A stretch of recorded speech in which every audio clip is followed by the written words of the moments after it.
everyone, this is Jeff and you are getting back to my channel for today's video. Ayan, before anything else pala, maraming salamat po sa napakagandang scrunchies nito po, nabigay po ng ating kaibigan. Thank you so much for this scrunchie. Siguro nahalata nyo na, umahaba na rin ang ating hair. Ayan. Kaya biligyan na tayo ng scrunchies. Diba? Para naman. So our topic today is regarding the comparison of two products ng Aloevera kasi nag-post ako 1 month ago ng isang video kung paano ko ginagamit si Aloevera at ano nga ba yung mga naging effects sa akin. So in short, yung mga benefits na nakuha ko kay Aloevera. So before anything else, ayan, ang product na i-review natin ngayon or bibigyan natin ng comparison ay si Nature Republic at saka si Skinfit. And itong si Skinfit, uulitin ko po, this is a collaboration of Brilliant Skin Essential. Ayun po. So this product, Nature Republic and the Skinfit Aloevera, ayun po sila. Sila po yung mga dalawang product na i-review ko po, and they are both made from aloe vera. So ano nga ba yung mga dahilan kung bakit pumili tayo ng mga karapat-dapat nating bilhin sa dalawang product na to? Kasi nga, kung ayaw po nating masayang yung ating pera, and watch this video. So this video is ituturo ko rin sa inyo kung saan pa dapat pwedeng gamitin sa aloe vera. Hindi lang siya para sa ating face kasi may mga iba't iba ring paraan na ginagamit si aloe vera. So number 1 is si aloe vera, pwede natin siyang i-apply sa ating hair dahil nakaka-moisten to ng ating mga buhok at nakaka-repair din siya, nagre-repair din siya ng mga split ends sa ating hair, kaya si aloe vera best rin siya para sa ating buhok. So number 2 is dapat nating i-apply sa ating mga siko at saka sa duhod. Kasi nga kung napapansin nyo is dito siya madalas mangitim yung ating mga parte ng skin kasi ito yung mas na-expose sa araw. Kaya pwede rin sa aloe vera na i-apply ito, but I think tuwing gabi lang kasi kapag umaga syempre lumalabas tayo at hindi naman natin na protektahan lahat from the sun yung ating mga balat. So number 3 tips is bago natin siya gamitin, pwede muna natin siyang ilagay sa refrigerator. Ayan, at least 15 minutes bago natin siya i-apply kasi nga nagkakaroon siya ng cooling effect at doon mas naglo-close po yung ating mga pores o minimize niya po yung mga pores natin. Number 4 is pwede rin po siya sa mga may sunburn, lalong-lalo na po kapag summer ngayon, di ba? At mahilig po tayo magdagat, ayan, mamasyal. And pwede siyang gamitin kapag nagkaroon kayo ng skin sunburn para ma-build niya yung mga nasirang dead skin cells po natin. So number 5 is kapag ginagamit natin siya, wag po nating itatapat yung ating mukha sa electric fan na mas mapapabilis yung pagtuyo. So hayaan lang po natin na i-absorb ni aloe vera moisturizer sa balat natin kasi kapag ninututok natin sa electric fan, just in case baka mamaya may mga kumakapit na dirt po sa ating electric fan, mas napapasama po siya sa ating balat kapag ina-absorb na po ni aloe vera. So dapat kailangan po wala pong masyadong air kapag ina-apply nyo po si aloe vera.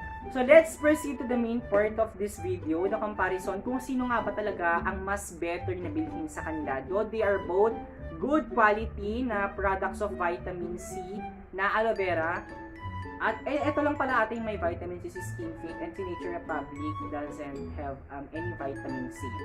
So my experience while I'm using this product, the Skinfit 95% aloe vera plus vitamin C is medyo hindi siya ganun kabilis i-absorb ng ating balat, gumaganda siya sa balat.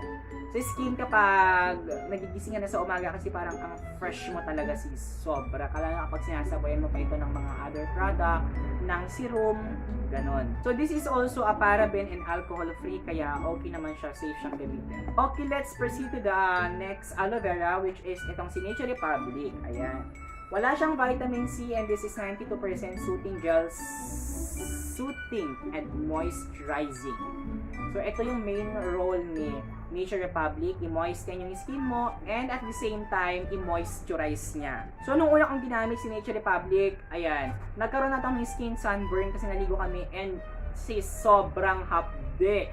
parang kinakagat niya yung balat mo na parang may mga nagtutusok-tusok na unti. Kaya I will not recommend this siguro sa mga super lala na open wounds, ganon. Kapag meron kayong mga active pimples, ganon, is wag na wag niyo po itong gagamitin. So kung papipiliin ako sa dalawang to kung sino yung dapat na mas kinakailangang bilhin para hindi masayang yung pera, ay itong Skinfit 95% Aloevera plus vitamin C. Ay nasabi ko kanina hindi siya ganun kabilis i-absorb ng aking balat, do mas nag-i-stay siya ng mas matagal unless dito sa Nature Republic. So ito yung mas gusto ko na aloe vera sana, kaso nga lang ito yung nabili ko kasi wala nang masyadong stock ng ganito. Itong Nature Republic mahirap siyang hanapin. Ayun, and etong si Skinfit, madali mo siyang hanapin dito pero depende ata sa location nyo. Kung may mga seller and distributor na sa inyo, mas may mga pagkakataon na kayong mas mapapabilis ang pagbili ng mga ganito. Pero take note, ang Nature Republic at ang Skinfit, may mga product na ng ganito na peke o kaya may mga nagsisilabasan na pong hindi po original na ini-import ng kanilang factory o in short yung ginagaya na po ng mga ibang factory ang product nila na peke po na mas nakakasira po ng ating mga balat. So beware po sa mga ganon, and advice ko lang po na dapat kailangan kung suriin po natin ang isang product before natin gamitin kasi nga sa skin po natin yan i-apply and skin is a very sensitive part of our body. So okay naman sila sa experience kong pareho. Ito si Skinfit, etong si Nature Republic, pareho naman silang na-absorb ng aking balat at nagkakos din sila ng mga magagandang result sa aking balat. And so yung skin type ko kasi is hindi siya masyadong sensitive, kaya kapag may mga product akong ginagamit, siguro it takes days bago siya mag-react sa aking balat, ganun siya. So yung mga iba kasi kapag may mga nilalagay silang product, kinabukasan nagkaka-breakout na sila, ganun. And ito so itong si Skinfit Aloe Vera plus vitamin C, nakadalawang ganito ako, and dito is una ko pa lang siyang ginagamit, siguro paubos na rin siya. Ito po siya, ayan po. Ito po. Ganyan yung laman niya. And so as in unti-unti na lang siya, parang mga 1 week ganun mauubos ko na to.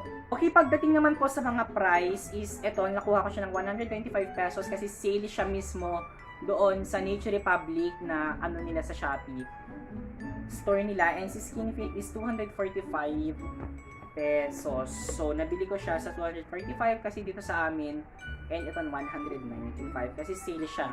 So after ko maubos lahat ng to, siguro mag-ship ako into snail kasi hindi ko pa natatry yon. And siguro sa Lux Organic naman yung bibilihin ko kasi tapos na kasi Skinfit at Nature Republic. So sabi nila kapag nag-work daw sa yung isang product at maganda yung resulta niya sa balat mo, better to stick ka na lang doon as long as mild yung product. So sa mga rejuvenating set, wag po namin magtutuloy-tuloy sa mga yan sis kasi masusunog po yung ating balat. That's it for our video today. And maraming salamat po sa panonood ng video nito. At kung may mga suggestions at comment po kayo, just feel free to comment down below. Make sure to subscribe my YouTube channel, Agcaoili.